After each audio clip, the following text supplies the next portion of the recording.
Exercise করার সবথেকে ভালো সময় কোনটি? স্ক্রিনে ডাবল ট্যাপ করে এক্ষুনি জেনে নাও।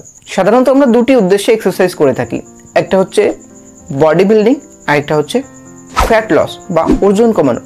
যদি তোমার উদ্দেশ্য ফ্যাট লস হয়ে থাকে, ওজন কমানো হয়ে থাকে, তাহলে সেক্ষেত্রে সকালবেলা খালি পেটে এক্সারসাইজ করার সবথেকে ভালো সময়, বিশেষ করে 5টা থেকে 7টা।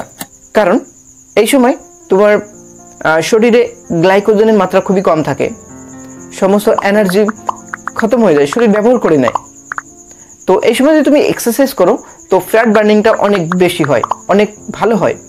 আর এক্সারসাইজ করার উদ্দেশ্য যদি তোমার বডি বিল্ডিং হয়, মাসল বিল্ডিং হয়, তাহলে সেক্ষেত্রে তোমার জন্য এক্সারসাইজ করার সবথেকে ভালো সময় হলো বিকাল 4টা থেকে 6টা বা 7টার মধ্যে। কারণ এই সময় তোমার বডি ওয়ার্ম আপ থাকে আর পুরো এনার্জিতে ভরা থাকে। এর ফলে তুমি অনেক বেশি ওয়েট লিফট করতে পারো আর অনেক বেশি এক্সারসাইজ করতে পারো। এর ফলে বডি বিল্ডিংটা অনেক বেশি ভালো হয়। এমনই স্বাস্থ্য টিপস পেতে এক্ষুনি ফিট ইনসাইড ইউটিউব চ্যানেলটি সাবস্ক্রাইব করো। ভিডিওটি অবশ্যই একটা লাইক করে দাও। Thank you so much.